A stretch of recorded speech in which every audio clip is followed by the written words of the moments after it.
Every problem in life has a limit. At least, that was what I believed.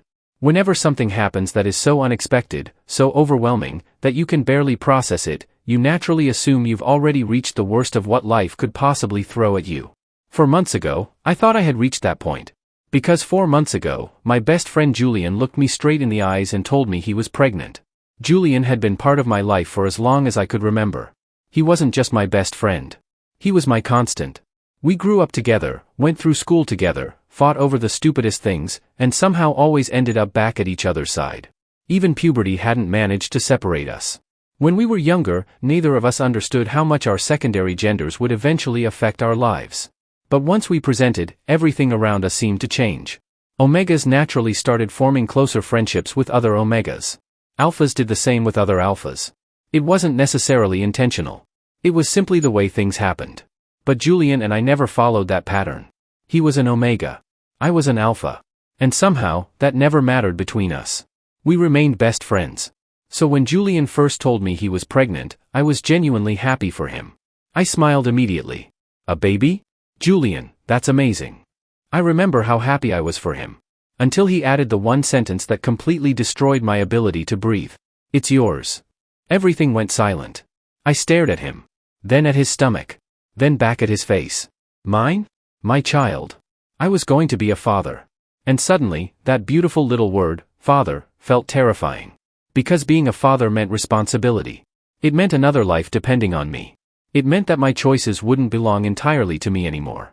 The thought hit me so hard that I actually sat down on the busy pavement. People walked around us, cars passed nearby, and the city continued as if nothing had happened. Meanwhile, my entire life had just changed. Wait. I finally managed to say. How did you even become pregnant? Julian slowly turned his head toward me. The look he gave me could have killed me. I immediately shut my mouth. Right. Stupid question. Because I knew exactly how. Julian and I had never been a couple. We had never dated. There had never been romantic promises between us. But there had always been an understanding. Whenever I went into rut without a partner, Julian had helped me. And whenever Julian went through his heat without a partner, I had helped him. We trusted each other enough to cross that line without letting it destroy our friendship. It was supposed to be simple. Temporary. Something we could handle because we knew each other so well. Neither of us had ever imagined that one day I'd be sitting on a sidewalk staring at my best friend because he'd just told me I was going to be a father. Julian studied my face for a moment. Then his expression softened. You don't have to worry, he said. If you don't want the responsibility, I won't force you. I looked at him. I'm keeping the baby either way. Something about the certainty in his voice made my chest tighten. I quickly stood up and tried to pull myself together. Why wouldn't I want the baby? I said, forcing a casual smile. Of course I'm happy. Julian raised an eyebrow. You're happy? Very. He stared at me. I stared back. Then he sighed. Yeah. I know how happy you are. I frowned. What does that mean? It means I've known you for too long. He gave me a small, knowing smile. You don't have to pretend with me. And he was right. Julian had known me since childhood. He could read every expression I tried to hide. Still, I didn't know what frightened me more, the idea of becoming a father or the realization that my carefully controlled life had just changed forever. At that moment, I honestly believed this would be the biggest shock life would ever give me. I thought becoming a father was the limit. I thought nothing could possibly surprise me more. I couldn't have been more wrong. But becoming a father wasn't the only shock Julian had waiting for me. A few weeks later, when Julian reached 8 weeks, we went back to the hospital for an ultrasound. I remember sitting beside him, trying to act relaxed while he nervously squeezed my hand. Neither of us expected anything unusual. Then the doctor looked at the screen, smiled, and said, Well, congratulations. There are 2 heartbeats. I blinked. 2? The doctor nodded. You're having twins. For a moment, Julian didn't react. Then his eyes immediately filled with tears. Twins? He whispered, staring at the screen. A second later, he covered his mouth and started crying. But these weren't tears of fear. They were pure happiness. Julian looked so overwhelmed with joy that I couldn't help smiling.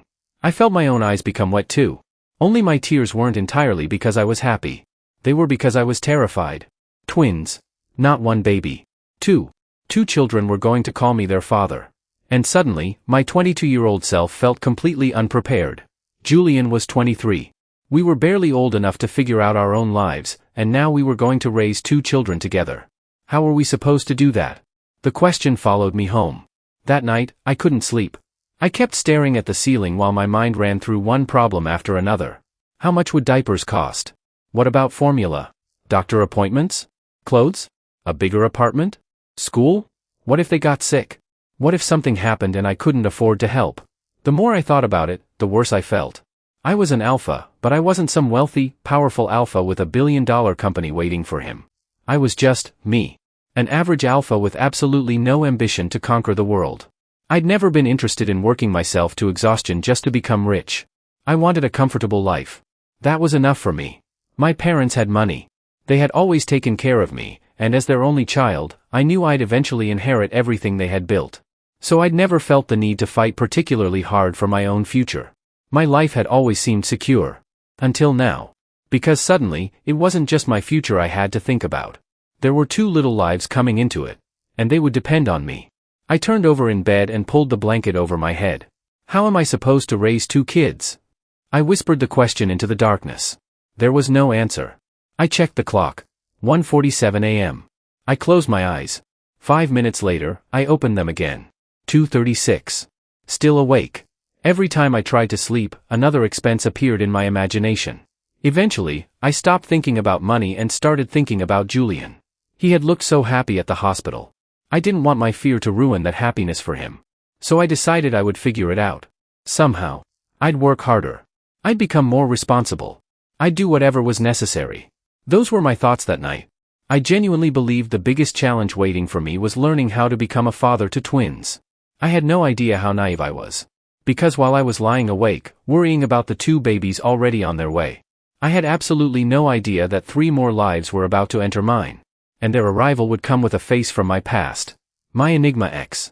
The man I thought I had left behind for good. The one person from my past I had tried very hard to forget.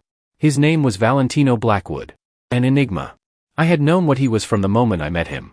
I was 20 at the time, and we'd met at an art exhibition where I had displayed some of my paintings. I never expected anyone to pay much attention to my work, especially someone like him. Valentino stood in front of one of my paintings for several minutes before finally turning toward me. I like it. 2 simple words. Yet somehow, they started everything. We talked about the painting.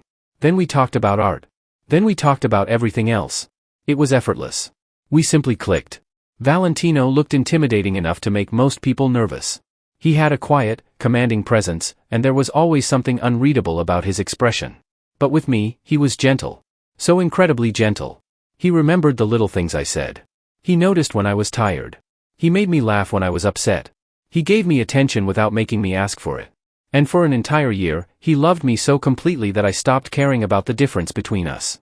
I was an alpha. He was an enigma. But I never felt the need to compete with him. With Valentino, I was perfectly happy being his little alpha. His spoiled alpha. His soft alpha. Because he made me feel loved enough that I never needed to prove how strong I was. I thought that was what love was supposed to feel like. Safe. Until Valentino disappeared. Exactly 1 year ago, he vanished from my life. There was no warning. No argument. No breakup. Just a message. Stay safe. Then nothing. I called him until I lost count. I sent messages he never answered. I searched everywhere I could. Places we'd visited. People we'd known. Every possible place I thought he might have gone. But I never found him. And the worst part wasn't even losing him. It was not knowing why. I spent months asking myself the same questions. Why did he leave? Was he in danger? Did he stop loving me? What did I do wrong? That final message followed me everywhere. Stay safe. Eventually, the heartbreak became so overwhelming that I needed professional help. I started therapy. And Julian was there through all of it. He became the person who kept me from completely falling apart. He'd sit with me when I couldn't sleep. He'd listen when I talked about Valentino for the 100th time. He never judged me. Never told me to get over it. He simply stayed. Slowly, with time, I began healing. I stopped looking for Valentino. I stopped expecting him to call. I learned how to live with the unanswered questions. Eventually, I believed I was finally free from that part of my life. I thought Valentino Blackwood was a chapter that had ended. I had no idea how wrong I was. 2 days after Julian and I discovered he was carrying twins, I was sitting behind my desk at work. I should have been working. Instead, I was staring blankly at my computer while thinking about the future. 2 babies. 2 responsibilities. 2 lives that would soon depend on me. My mind was so occupied that I barely noticed the managing director entering the department. "Everyone, I need your attention." The office gradually went quiet. "Our new owner and CEO will be arriving shortly. I want everyone gathered in the main hall to welcome him." I almost groaned. A new CEO was the last thing I cared about. I was too busy trying to figure out how I was going to become a father to twins. Still, I followed everyone downstairs. We stood in neat rows, waiting for the new owner. I wasn't interested. I didn't care who he was. I just wanted the meeting to end so I could go back to worrying about my own life. Then the doors opened. And my world stopped. A man walked into the hall. 3 people followed behind him. But I barely noticed them. Because I knew the man at the front. My heart seemed to forget how to beat. My lungs forgot how to breathe. Valentino. It couldn't be. Yet there he was. Standing only a few meters away from me. The man who had disappeared without explanation. The man whose absence had nearly destroyed me. The man whose final message had haunted me for months. The man I had spent a year trying to forget. He was standing in front of me. As the new owner and CEO of my company. I couldn't move. I couldn't speak. I couldn't even hear the people around me anymore. All I could see was him. And suddenly, every emotion I'd buried came rushing back. The heartbreak. The confusion. The anger. The nights I'd cried. The therapy sessions. The endless questions. The desperate search for answers. It all came back at once. I thought I'd healed. But seeing Valentino again made me realize that maybe I had only learned how to live with the wound. My vision began to blur. The room seemed to tilt beneath my feet. I tried to hold myself steady. I couldn't. Someone said my name. Or maybe I imagined it. The faces around me became indistinct. Valentino's figure was the last thing I could clearly see. Then everything went dark. And I had no idea that when I opened my eyes again, my life would never be the same. When I opened my eyes again, the first thing I noticed was the unfamiliar ceiling above me. Then I felt someone's arm around my back. I slowly turned my head. Valentino. I was lying against his chest, inside the CEO's office. For a few seconds, I couldn't understand how I'd ended up there. Then everything came rushing back. The office. The employees. The new CEO. Valentino. My breathing immediately became uneven. Valentino noticed my eyes opening and carefully shifted me upright. "Easy," he murmured. He picked up a glass of water from the table and held it toward me. I stared at him. My body felt weak, my head heavy, but I accepted the glass and took a few small sips. Valentino waited patiently until I finished. Then he placed the glass aside and lowered himself onto the floor in front of me. He looked different from the intimidating man who had walked into the company earlier. Right now, he looked almost vulnerable. Slowly, he rested his head against my knee. I stared down at him. The man I'd spent an entire year trying to forget was sitting at my feet. For one brief second, I couldn't move. Then I pushed him away. "Don't." Valentino looked up. "I'm sorry." Those 2 words ignited everything inside me. "You're sorry?" My voice shook. Valentino tried to speak. "I can explain." "No." I grabbed the laptop from the table. "You can explain?" I struck him with it. "You disappeared." Another hit. "You left me with one stupid text." Another. "And now you're sorry?" Tears spilled down my face. "You made me think you were gone forever." Valentino didn't fight back. He didn't even try to protect himself. He simply stayed on the floor and let me take out every ounce of anger I'd been carrying for the past year. "You know what you did to me?" My voice cracked. "I searched everywhere for you." I hit him again. "I called you. Again. I waited for you. Again. I went to therapy because I couldn't figure out how to live without you." The laptop finally slipped from my trembling hands. I stood there, breathing heavily, tears falling uncontrollably. Valentino still hadn't moved. He was just looking at me. And somehow, seeing him sit there without defending himself made my emotions even worse. Because I didn't want to hurt him. I wanted an explanation. I wanted the year he'd stolen from me back. I wanted to understand why the man who had once loved me could disappear so easily. My anger became impossible to control. I turned toward his desk and started knocking things over. Files. Papers. A pen holder. Anything within reach. "Stop." Valentino finally moved. I ignored him. I knocked another object from the desk, accidentally cutting my hand. I barely noticed the pain. But Valentino did. He caught my wrist immediately. "You're hurting yourself. Let me go." I struggled against him. He didn't tighten his grip. Instead, he carefully pulled me away from the desk. I said, "Let me go." "I can't." His voice was painfully gentle. "Not when you're hurting yourself." He wrapped his arms around me. I fought him for several seconds. Then I heard him whisper, I'm sorry. I slapped him. Don't say that. He froze. I hit his chest. Don't say sorry again. My voice broke. Do you even know how much I suffered? Valentino said nothing. How long are you staying this time? That question finally destroyed whatever composure he had left. His eyes became red. He looked at me as if those words hurt more than anything I'd done to him. I won't leave. I shook my head. You said that before. I know. He carefully held my face. But this time, I can keep my promise. I pushed him away again. He let me. But when my knees finally gave out from exhaustion, he caught me before I could fall. He helped me back onto the sofa. Then he knelt in front of me. He took my hands gently between his palms and kissed them. I'm sorry. I glared at him. He immediately corrected himself. I know you don't want to hear that. His voice trembled. But I need you to know that I never stopped loving you. My eyes burned again. I left because I loved you. I looked at him like he was insane. How does that even make sense? Valentino lowered his gaze. Then he told me everything. He told me about his family. About the rival family. About the war that had started a year ago. About how violent things had become. My family is involved in things you should never have been dragged into, he whispered. He explained that his family had been attacked by a rival group, and everyone connected to them had become a potential target. And then I realized something. He looked at me. They could use you against me. My heart clenched. I couldn't let that happen. He brushed my hair away from my face. I thought I'd be gone for a few days. His voice broke. I thought I could finish everything quickly and come back to you.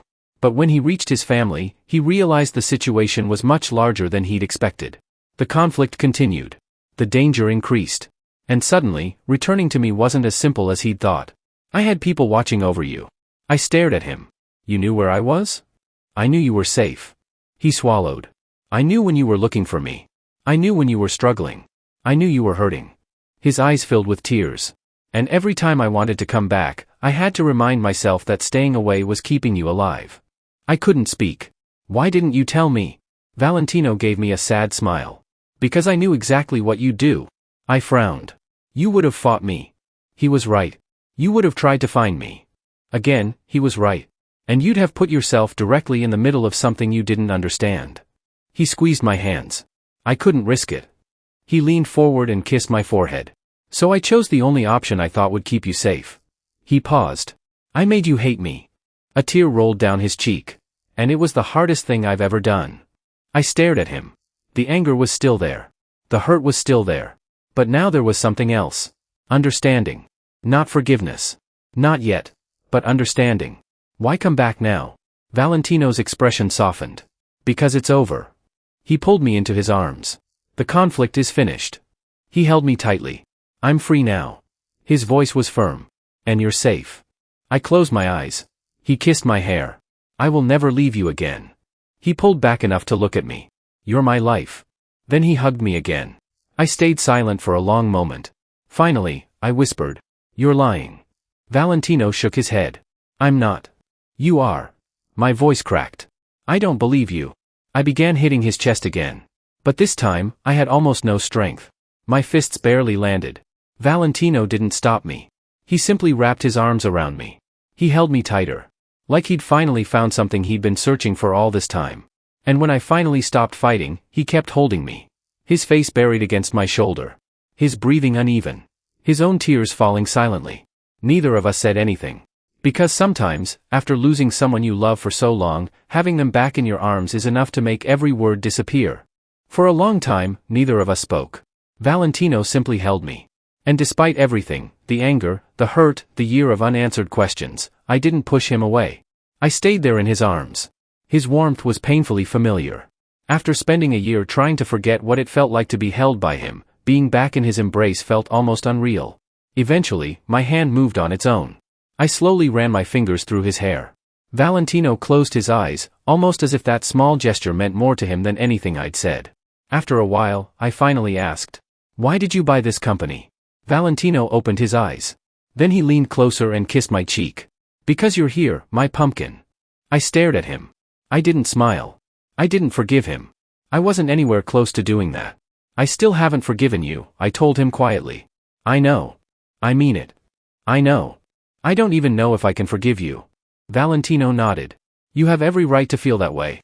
He took my hand. "I hurt you. I know that. Then his expression softened. But I'm not giving up on my baby so easily either. I frowned. Your baby? Then I remembered. Julian. The pregnancy. The twins. I looked at Valentino. I'm going to be a father. A small smile appeared on his face. I blinked.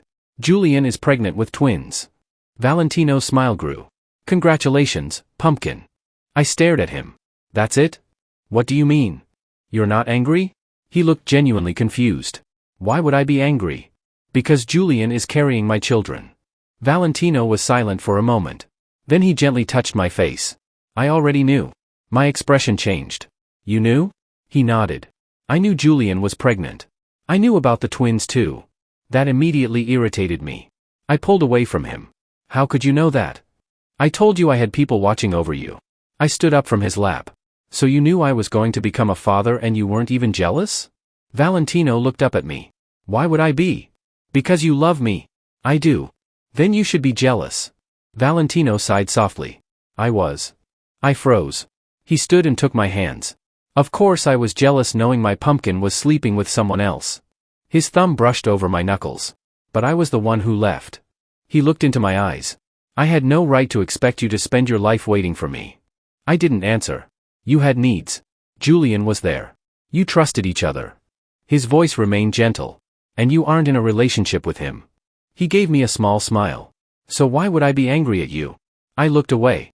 Valentino continued. Besides, you're going to be a father to twins. His expression softened. That's something beautiful. He gently pulled me back toward him. You don't need to feel guilty about it. I allowed him to draw me onto his lap again. My anger hadn't disappeared. But I was tired. I rested my head against his chest. After a quiet moment, I asked, do you think I'll be a good father? Valentino didn't hesitate. You'll be an amazing father. I closed my eyes. How can you be so sure? Because I've known you for years. He kissed the top of my head. I know how much you care about the people you love. His arms tightened around me. Those two babies are going to be loved by us more than you can imagine. I swallowed. Us? Valentino paused. Then he corrected himself gently. If you allow me to be part of their lives. I lifted my head. Valentino looked directly at me. I'm not going to force you. He kissed my forehead. But if you let me, I'll love them too. For a moment, I imagined it. Julian holding the twins. Me beside him. And somehow Valentino standing there too. It was almost too much to imagine. But then reality returned. I still haven't forgiven you. Valentino nodded. I know. And you can't just assume you're going to become part of my children's lives. I know. His answer was immediate. You don't have to decide that today. I stared at him. He gently squeezed my hand. I waited a year to come back to you. A faint smile touched his lips. I can wait for you to forgive me too. I looked down. For the first time since Valentino had returned, I didn't know what to say. I was still angry. Still hurt. Still afraid that trusting him again would only give him another chance to break me. But somewhere beneath all of that was the smallest, most dangerous feeling of all. Hope. And I wasn't ready to admit that yet. That night, when Julian finally learned that Valentino had returned, I told him everything. I told him about seeing Valentino in the office. About waking up in his arms. About the explanation he'd given me. About his family. And about the rival family he'd been fighting. Julian listened quietly until I finished. Then he surprised me with a small sigh. Honestly, I've always suspected there was something like that going on with Valentino. I looked at him. You did? Yes. He nodded. There was always something strange about him. The way he carried himself. The people around him. How easily he could make everyone listen to him. Julian shrugged. I always had a feeling his family was involved in something dangerous. Mafia, organized crime, something like that. I stared at him. And you never told me? You were already heartbroken, Julian said. What was I supposed to do? Tell you I thought your missing boyfriend might be a mafia heir? Despite myself, I almost laughed. Then Julian became serious. If what he told you is true, and you believe he wasn't lying, maybe you should give him another chance. I lowered my eyes. You wouldn't have a problem with that? Not with you giving him a chance. Julian placed a protective hand over his stomach. But I have one condition. I waited. Our children stay safe. His voice was firm. I don't care how much Valentino loves you. I don't care how powerful his family is. Those twins didn't choose this. I nodded. They'll be safe. Julian watched me carefully. Promise? I promise. Only then did he relax. Then maybe you should see where this goes. I didn't say anything. I still wasn't ready to forgive Valentino. But maybe I could give him a chance to prove that he deserved one. The next morning, something completely unexpected happened at work. People started treating me differently. Very differently. The same coworkers who used to ignore me suddenly greeted me whenever I walked past. Good morning. Do you need anything? Let me get that for you. Even the people who had once spoken down to me suddenly became incredibly polite. And the person who used to bully me the most? He practically transformed overnight. Good morning. He actually smiled at me. I stared at him in disbelief. What happened to you? He immediately straightened. Nothing. I almost laughed. Apparently, everyone now knew exactly who I was to the new CEO. Most people probably would have found the sudden attention annoying. I didn't. I absolutely loved it. For once, the people who had made me feel insignificant were treating me with respect. I walked through the office with the biggest smile on my face. I couldn't believe how happy something so simple could make me. Maybe it was petty. Maybe I shouldn't have enjoyed it so much. But after being bullied and overlooked for so long, I wasn't going to pretend I didn't enjoy finally being respected. And knowing that Valentino was the reason behind it made me feel strangely warm. Still, there was something I needed from him. Proof. That afternoon, I went to his office. Valentino looked up from his desk. What is it, pumpkin? I want proof. His expression immediately changed. Proof of what? Everything you told me. He leaned back in his chair. No.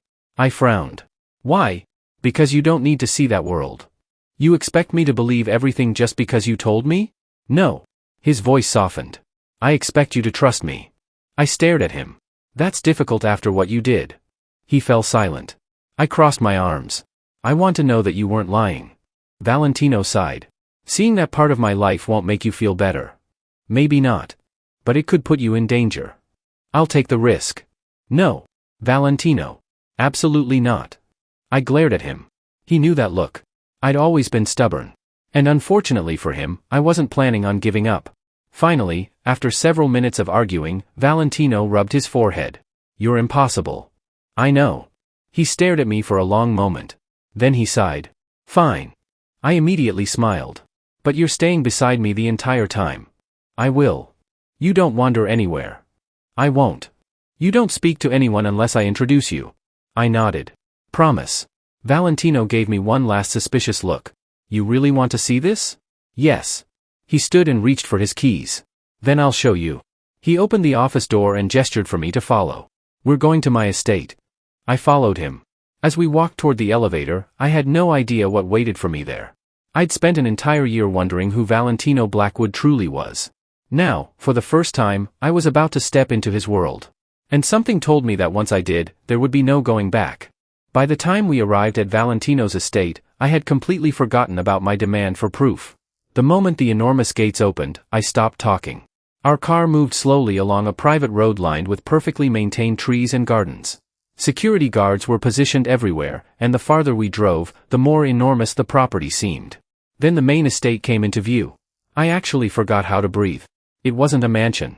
It looked like a palace. There were several massive buildings spread across the property, beautiful gardens, fountains, private garages, and more staff than I'd ever seen working in one place. I turned toward Valentino in disbelief. All of this? He glanced at me. Yes? You own all of this? A small smile appeared on his face. Yes, pumpkin. I stared through the window again. My boyfriend wasn't just rich. He was ridiculously rich. I couldn't even imagine how much money someone needed to own and maintain a place like this. Then another thought crossed my mind. I looked at Valentino seriously. So, I don't have to work anymore, right?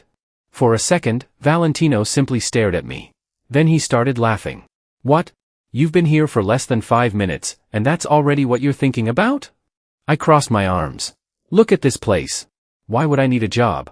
His smile became even wider. You don't. I blinked. Really? If you want to work, I'll support you. He gently brushed my hair away from my forehead. But if you don't want to work, you don't have to.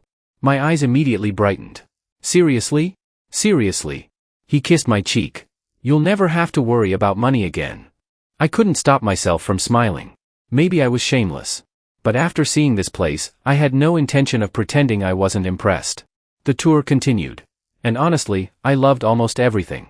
There was a huge library, a private theater, an indoor pool, several lounges, a dining hall that looked like it belonged in a royal palace, and enormous gardens. Then Valentino showed me an art studio. I stopped the moment I saw it. My paintings were already hanging on the walls. My favorite kind of paints were arranged neatly on the shelves. There was even a massive window overlooking the garden. I turned toward him. "You made this? I knew you'd like it." I didn't know what to say. For a while, I forgot about everything else. I forgot about the year he'd disappeared. I forgot about the anger. I simply enjoyed being there with him. Until we reached another section of the estate. And I stopped.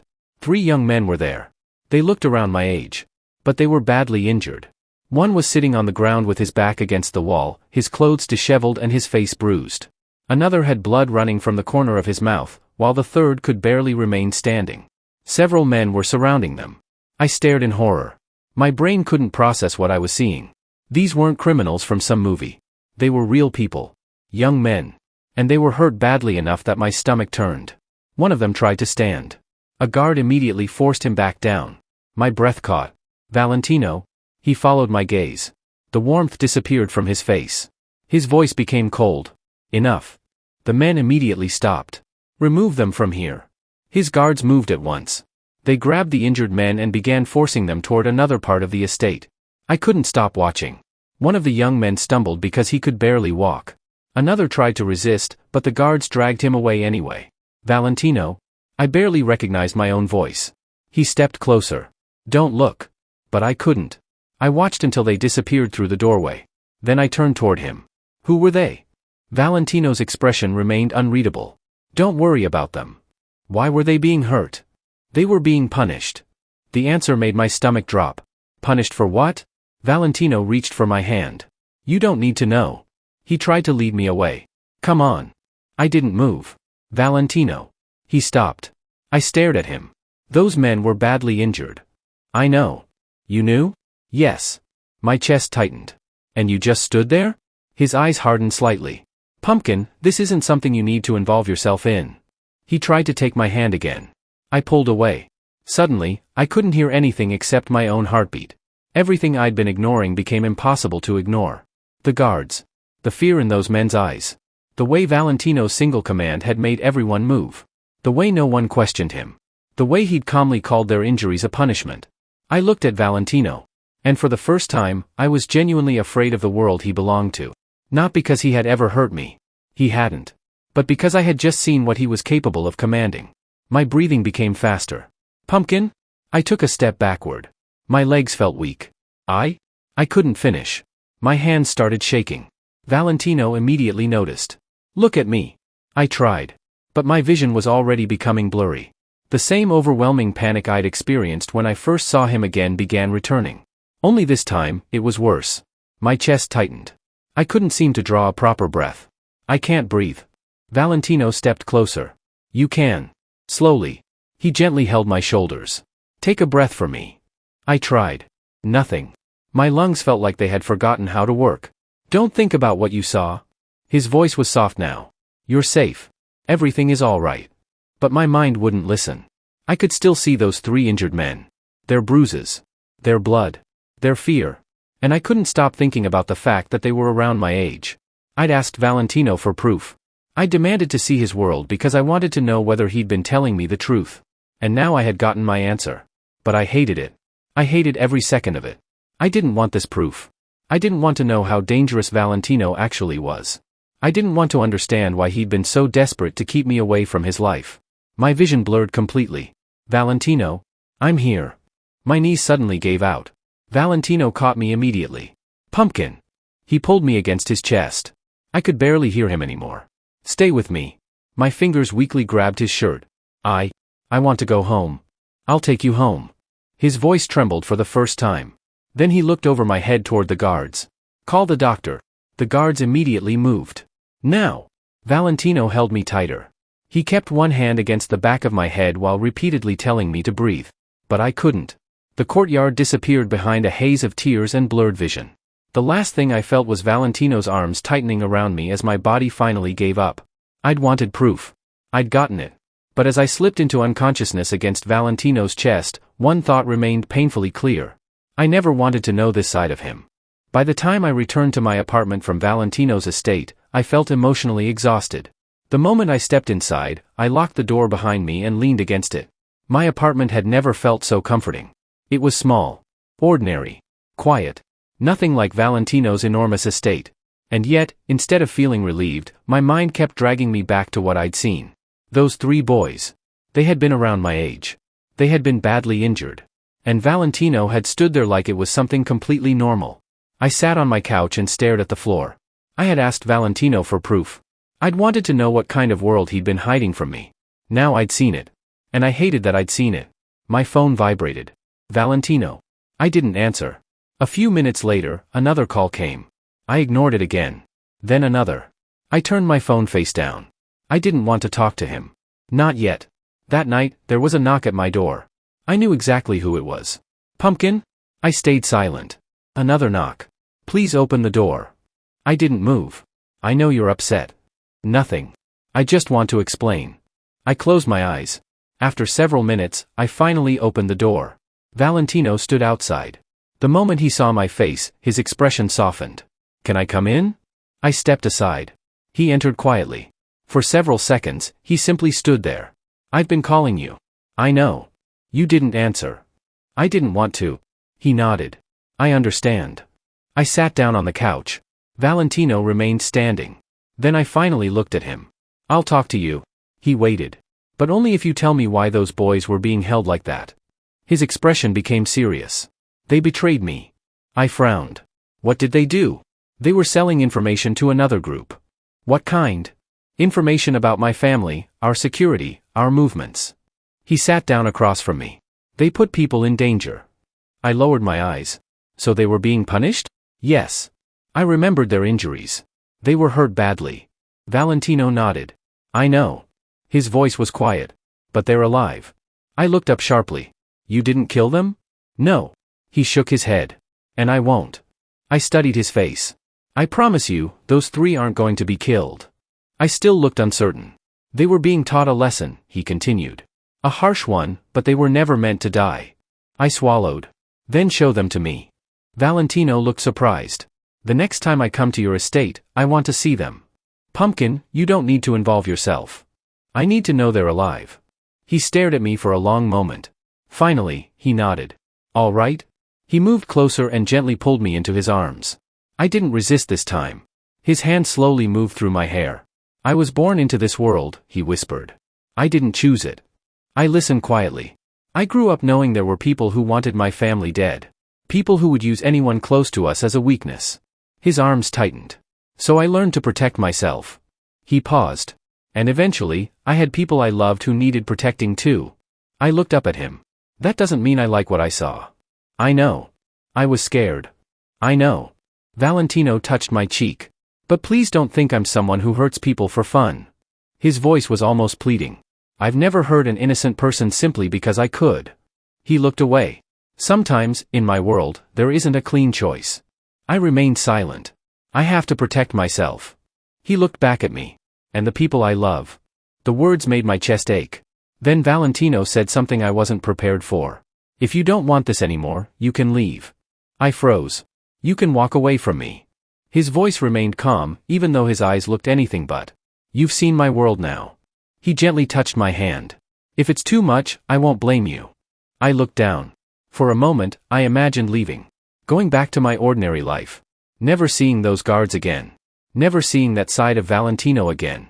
But then I imagined Valentino disappearing from my life for a second time.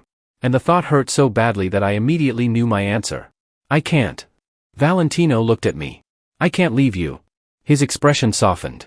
I love you too much. He pulled me closer. But you have to promise me something. Anything. Don't hurt innocent people. I promise. And don't ever disappear from me again. His eyes became wet. I won't. Promise me. I promise. He wrapped his arms tightly around me. I will never leave you like that again. I held on to him. I was still scared. I still didn't understand his world. But I loved him. And that love was stronger than my fear of losing him. After a while, I pulled back slightly. I'm still angry with you.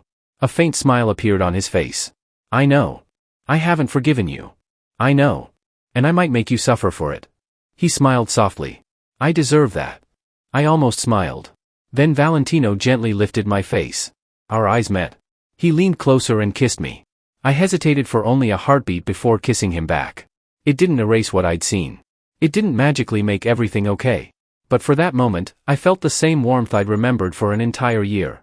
And I held on to him a little tighter, silently hoping that this time, he would keep his promise. The next morning, I woke up slowly. For a few seconds, I didn't remember where I was. Then I felt an arm wrapped firmly around my waist. Valentino. I turned my head and found myself lying against his chest, completely exhausted. We were both unclothed beneath the sheets, and the moment I shifted, every ache in my body reminded me just how intense the previous night had been. I glanced toward the bedside table. Several empty condom packets were scattered across it. I stared at them for a second before looking away. Honestly, I didn't think much about it. With Valentino, that kind of intensity had never been unusual. His instincts had always been stronger than mine, and I'd gotten used to keeping up with him. Although, after an entire year apart, my body had definitely struggled a little to adjust again. Still, everything between us had felt natural. Familiar. Like we had somehow fallen back into the same rhythm we'd shared before he disappeared. The night before had changed something between us. We had stopped being two people trying to figure out what we were to each other and started behaving like we used to. Valentino teased me. I complained about him. He called me pumpkin like he always had. And despite still being angry with him, I found myself laughing around him again. I didn't forgive him overnight. But somehow, being with him no longer felt unfamiliar. Over the next few days, we slowly returned to our old routine. Valentino would visit my apartment. We'd eat together. We'd argue over stupid things. Sometimes we'd sit quietly and simply enjoy each other's company. It felt almost normal. And I desperately wanted to believe it would stay that way. Then my body started acting strangely. At first, it was only nausea. I ignored it. Then came the dizziness. A few days later, I started vomiting. I tried convincing myself it was stress. After everything I'd been through recently, surely my body was just exhausted. But Valentino noticed. One morning, after finding me sick in the bathroom again, he finally refused to listen to my excuses. You're going to the doctor. I'm fine. You've been saying that for days. It's probably something I ate. Then we'll find out. There was no arguing with him. A few hours later, I was sitting in a doctor's office while Valentino waited beside me. After running several tests, the doctor returned with the results. He smiled. Congratulations. I frowned. Why? You're pregnant. I stared at him. For a moment, I genuinely didn't understand what he'd said. What? You're pregnant? My entire mind went blank. No. The doctor glanced at the results again. Yes. Please check again. There isn't a mistake. I looked at Valentino. He looked just as stunned as I felt. Tell him he's wrong. Pumpkin. Tell him. My voice trembled. The doctor tried explaining, but I couldn't focus on his words. Pregnant. The word kept repeating inside my head. I slowly placed my hand over my stomach. My breathing became uneven. I was already going to become a father. Julian was carrying my twins. 2 babies. 2 lives that were already going to change everything. I'd spent the past few months worrying about how I would handle 2 children. How I would support them. How I would manage everything. I'd barely begun accepting that reality. And now, there was another baby. My baby. My eyes filled with tears. This wasn't supposed to happen. Valentino immediately took my hand. I didn't pull away this time. I already have 2 babies coming, I whispered. My voice broke. How am I supposed to handle another one? The doctor gently reminded me that we could discuss everything and that I didn't need to figure it all out at once. But I barely heard him. My mind was already racing. 3 children. 3 tiny lives depending on me. I wasn't prepared for this. I wasn't expecting it. And suddenly, all the fears I'd been trying to manage about becoming a father came crashing down at once. I looked at Valentino helplessly. What are we going to do? He didn't answer immediately. He simply held my hand tighter. And for the first time since learning about my pregnancy, I realized that neither of us had any idea what our future was going to look like. That evening, I couldn't think clearly. I sat on the edge of my bed, staring at the floor while the doctor's words continued replaying in my head. You're pregnant. I already had 2 children coming. Julian was carrying my twins, and I'd spent the last few months worrying about everything that came with becoming a father. The money. The responsibility. Being there for Julian. Making sure my sons had everything they needed. I'd only just started accepting that reality. And now there was another baby. A baby I hadn't planned for. A baby I hadn't even known existed until that morning. My thoughts became so tangled that I didn't even notice Valentino sitting beside me until he gently took my hands. Pumpkin. I looked at him. You're thinking yourself into a panic. I lowered my eyes. I don't know what I'm supposed to do. You don't have to know tonight. His voice was calm. This pregnancy was unexpected. We can take some time. I looked at him again. If you want to continue it, I'll be there. He squeezed my fingers. And if you decide you don't want to continue it, I'll still be there. I swallowed hard. You won't hate me? Never. I took a shaky breath. Then I finally admitted what had been frightening me the most. I think I want to terminate the pregnancy. Valentino didn't react immediately. I continued quietly.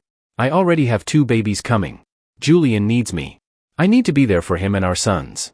My eyes filled with tears. I don't know how I can handle another child. Valentino nodded.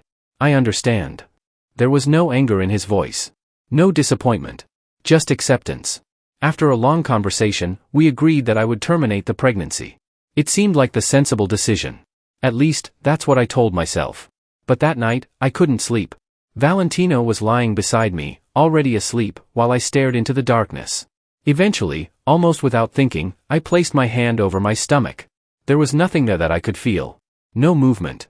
No visible sign. And yet I knew a tiny life was growing inside me. My eyes began burning. I suddenly felt like the worst person in the world. I was choosing to remove this baby because I was already expecting 2 others. What kind of father did that make me? A sob escaped my throat. Valentino woke immediately. Pumpkin? I turned toward him and broke down. I can't do this. He pulled me into his arms. I don't want all of this responsibility. I clutched his shirt. I didn't even want Julian's pregnancy at first. My voice trembled. I was terrified when I found out about the twins. Valentino stayed quiet. And now this. I touched my stomach again. I don't want another pregnancy. My tears fell faster. But the thought of ending it scares me even more. Valentino simply held me. He didn't tell me what to choose. He didn't pressure me. He waited until I had cried myself quiet before speaking. You don't have to worry about money. I looked up. What? You don't have to pay for your twins. His fingers gently wiped away my tears. And you don't have to pay for this child either. I stared at him. I'll take care of it. He touched my cheek. I'll take care of you. Then he added softly, I'll take care of Julian too. I couldn't speak. You don't have to carry everything alone, he told me. If you want this baby, I'll make sure you and the children are taken care of. Something inside me finally loosened. I still didn't know what I wanted. But at least I wasn't trapped between fear and responsibility anymore. That night, we didn't decide to keep the baby. But we also couldn't bring ourselves to go through with ending the pregnancy. For the first time, we simply allowed ourselves to wait. The next day, I told Julian. His reaction wasn't what I'd expected. He went completely silent. He looked at me for several seconds before finally asking, You're pregnant? I nodded. Julian lowered his eyes. I wanted you to be there for our children. I will be. I know. He sighed. But I can't tell you to get rid of your baby. I looked at him. I don't know what to do. Then don't decide because you're scared. I told him what Valentino had said. He's promised to take care of all of us. Julian immediately frowned. I don't trust him. I sighed. Julian. If he left you once, what's stopping him from doing it again?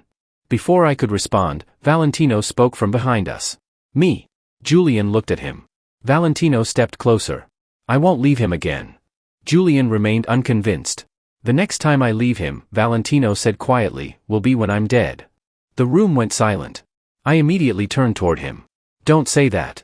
I wrapped my arms around him. I don't want to hear you say something like that. Valentino held me tightly. I mean it. I shook my head. I trust you. Julian didn't say anything after that. He simply watched us. That night, Valentino and I finally made our decision. We were keeping the baby. I was still scared. But this time, I wasn't making the decision because I was panicking. I was choosing it because, somewhere along the way, the thought of losing this baby had become more painful than the thought of raising another child. When my parents heard the news, they were overjoyed. They had already been preparing themselves to become grandparents to Julian's twins. Now they were suddenly going to have 3 grandchildren within the same year. My mother couldn't stop smiling. My father kept joking about how quickly our family was growing. For the first time since learning about the pregnancy, I felt genuinely happy. Then fate decided it wasn't finished with us. A few weeks later, I went for another checkup. I lay quietly while the doctor examined the screen. Then his expression changed. Well, my heart immediately jumped. What? He smiled. It looks like we have a little surprise. I frowned. What kind of surprise? The doctor turned the screen slightly toward us. There are two. I blinked. Two babies. I stopped breathing. I stared at the screen. Then at the doctor. Wait. My voice barely came out. 2 babies? He nodded. You're carrying twins. I became completely speechless. Again. Twins. Julian was carrying my twin boys. And now I was carrying twins too. I slowly covered my mouth. Valentino, however, just stared at the screen with the proudest smile I'd ever seen. I turned toward him. Why are you smiling? He looked at me. Because I'm going to be a father again. I stared at him in disbelief. Again? He laughed softly and kissed my forehead. I looked back at the screen. 4 tiny lives. 4 babies. My family had gone from 2 expected children to 4. I still couldn't believe it. But as Valentino wrapped an arm around me, I found myself smiling despite everything. Maybe life had never intended to make things easy for me. Maybe it had simply decided to make my little family much bigger than I ever imagined. As the pregnancy progressed, Valentino proved that his promises weren't empty words. He didn't simply tell me he'd take care of me. He actually did. My pregnancy turned out to be much harder than I had expected. The nausea was intense, I was constantly exhausted, and some days even getting out of bed felt like a task. Valentino was there through every part of it. Eventually, Julian moved into our home as well. It made sense. He was already carrying our twins, and with his pregnancy becoming more difficult, Valentino didn't want him living alone. So our quiet home suddenly became a very different place. 2 pregnant men. 4 babies between us. And 1 extremely patient Enigma trying to keep both of us alive. Valentino became almost ridiculously attentive. He kept track of our appointments, made sure we ate, brought us water before we even asked, and somehow remembered every little thing that made either of us uncomfortable. He treated me as though I were the most precious person in the world. And one morning, he proved just how far that care went. I was sitting in bed while Valentino tried to convince me to eat breakfast. Just a few more bites. I don't want it. You haven't eaten enough. I said I don't want. My stomach suddenly turned. I barely had time to cover my mouth before I vomited all over the bed. I froze. My face immediately became hot with embarrassment. Oh my God. I tried to get up. I'll clean it. Valentino caught my hand. Stop. But the bed. I'll take care of it. I'm sorry. Pumpkin. His voice was gentle. Don't apologize. He cleaned the bed without making a single unpleasant comment. Then he helped me freshen up, changed the sheets himself, and carefully carried me back onto the clean side of the bed. I couldn't look at him. I feel horrible. Valentino sat beside me. Look at me. I slowly did. You're carrying our children, he said. He gently brushed my hair away from my face. Things like this are going to happen. His voice softened. There's nothing shameful about being sick. I swallowed. You don't have to apologize to me for something your body is going through. For some reason, those simple words made my eyes fill with tears. Maybe pregnancy had made me overly emotional. Actually, there was no maybe about it. I had become ridiculously emotional. Sometimes I'd cry because Valentino brought me my favorite food. Sometimes I'd get angry because he bought the wrong flavor of juice. And sometimes I'd tear up simply because he looked at me too lovingly. Valentino somehow handled all of it.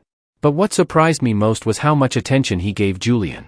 As Julian's pregnancy progressed, he became heavily pregnant and increasingly uncomfortable. And because Julian was living with us, Valentino was always around to help him too. He'd prepare food for him. Help him sit down comfortably. Bring him water. Carry things when Julian couldn't. Sometimes he'd even stay beside him when he wasn't feeling well. One night, I finally asked him about it. Why do you take such good care of Julian?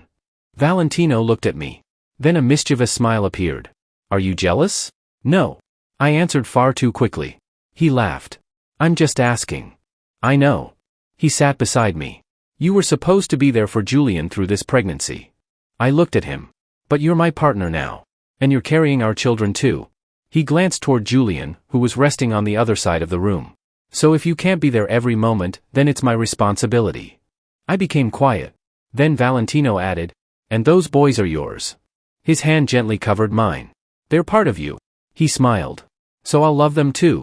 My eyes immediately started burning. I looked away. Don't. He laughed softly. You're crying again. I'm not. You are. Shut up. He smiled and kissed my forehead. And that was when I realized pregnancy hadn't only changed my body. It had changed my emotions too. Julian noticed it as well. By then, he was heavily pregnant, while I was carrying my own twins, and between the two of us, we had become incredibly demanding. Valentino, I want water. Valentino, I want fruit. Valentino, my pillow isn't comfortable. Valentino, I'm hungry again. Sometimes Julian and I would look at each other and start laughing.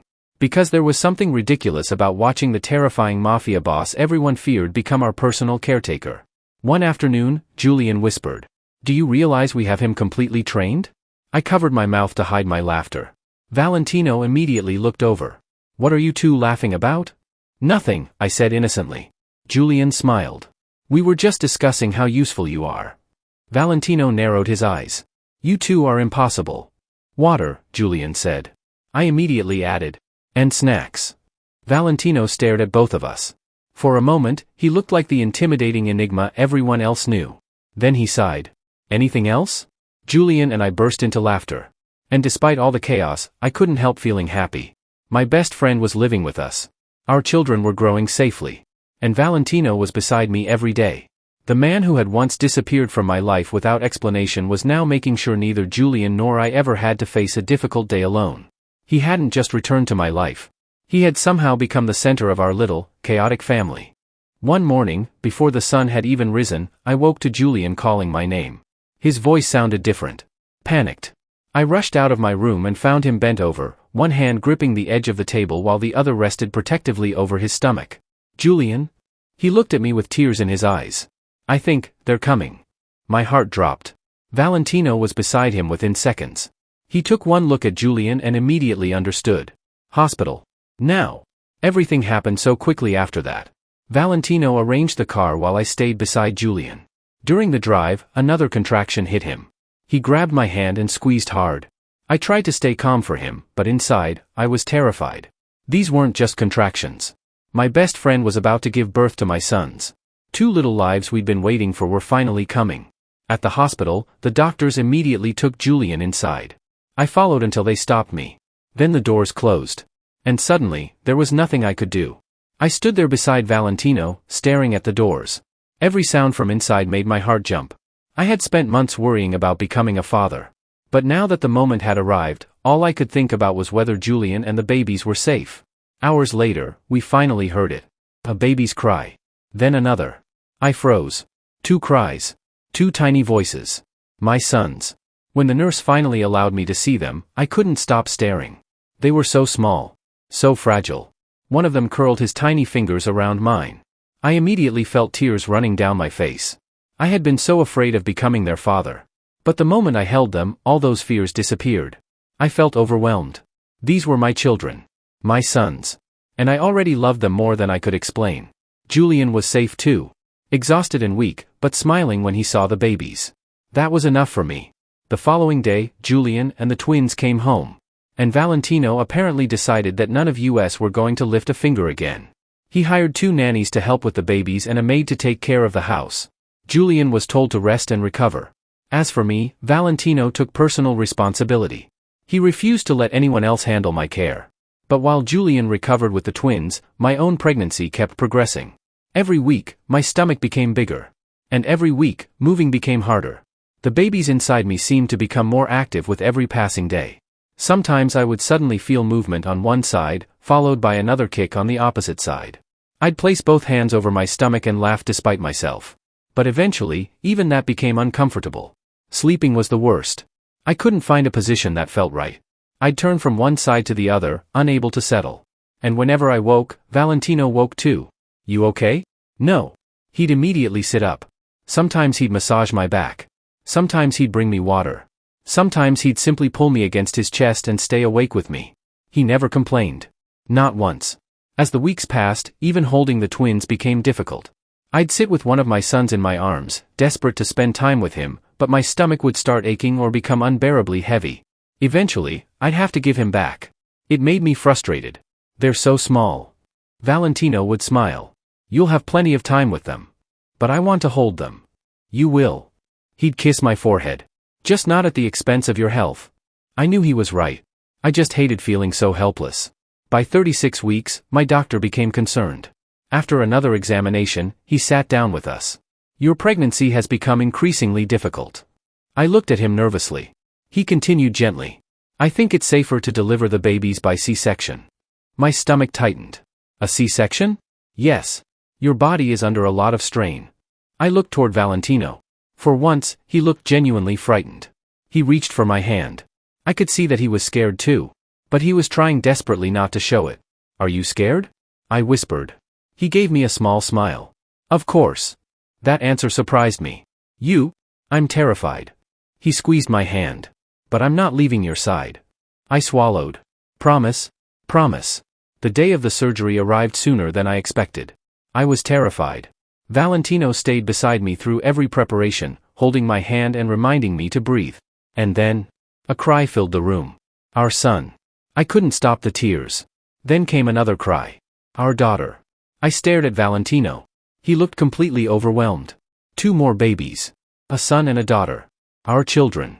Valentino leaned down and kissed my forehead. You gave me everything. His voice cracked slightly. I smiled weakly. He wrapped his arms carefully around me.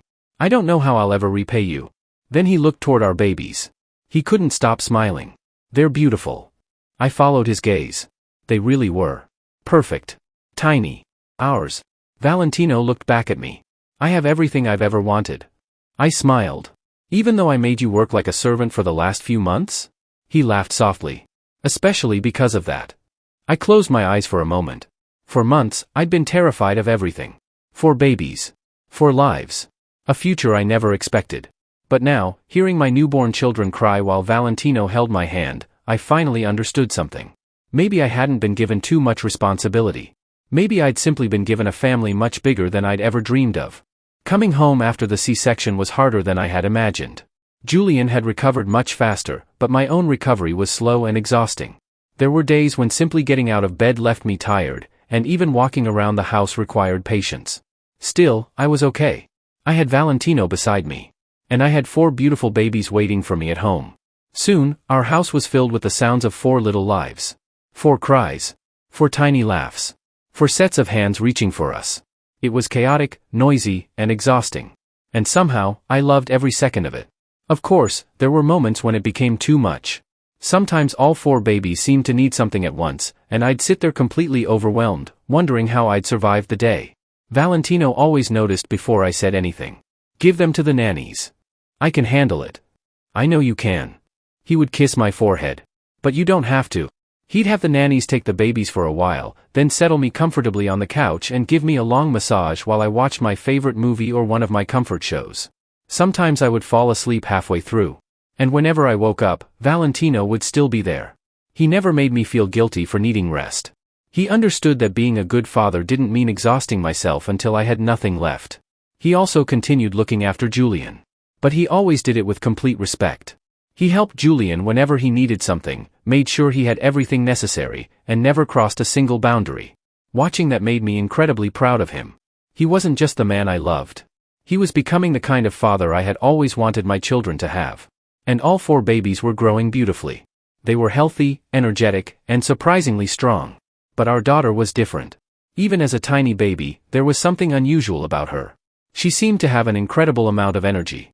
Her grip was strangely strong, and she was always alert, watching everything around her. Whenever we mentioned it, Valentino would smile proudly. She's our little Enigma princess. Then he'd look at me. Maybe that's what happens when an Enigma and an Alpha have a child. I would roll my eyes. You're already spoiling her. She's my daughter.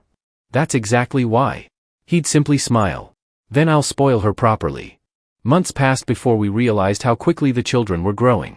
Eventually, Julian's twins turned 6 months old, and Julian decided it was time for him to have a home of his own again.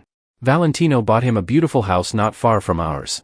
He also arranged everything financially so Julian would never have to struggle to provide for the boys.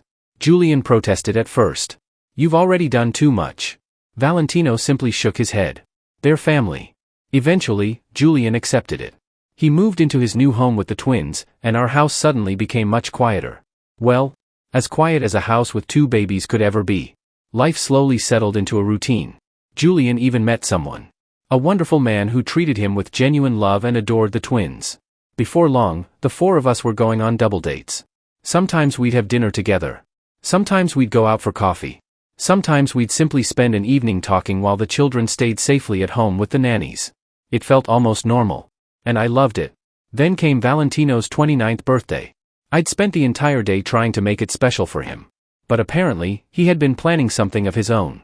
That evening, after dinner, he asked me to follow him outside. I thought he wanted to show me something. Instead, he turned toward me. And dropped to one knee. My heart stopped. Valentino? He took out a small ring box. I've already lost you once. His eyes were fixed on mine. I never want to experience that again. My eyes immediately filled with tears. I want you beside me for the rest of my life. He opened the box. Will you marry me? I didn't even hesitate. Yes. He smiled. Yes? I laughed through my tears. Yes, Valentino. I threw my arms around him, and he held me tightly. That night, after the children were asleep, we sat together and started planning our wedding. We decided we'd wait until all four children were at least a year old. We wanted them there. We wanted them to be part of the ceremony. We wanted our wedding to be a celebration of the entire family we'd somehow built together. As we talked about flowers, clothes, venues, and everything else, I suddenly became quiet. Valentino noticed. What are you thinking about? I smiled. My life. He waited. 2 years ago, I thought I'd lost you forever. My voice softened. I was so broken after you disappeared that I needed therapy just to learn how to live without you. Then everything changed. Julian became pregnant with my twins. Then you came back. I became pregnant. And then we found out there were 2 babies. Valentino laughed softly. That part still makes me smile. I looked at him. Now look at us. 4 children. A home full of love. Julian happy with someone who adored him. Our babies growing stronger every day. And me. Sitting beside the man I had once believed was gone from my life forever, planning our wedding. I leaned against Valentino's shoulder. For the first time in years, I wasn't afraid of the future. I wasn't wondering what I might lose next.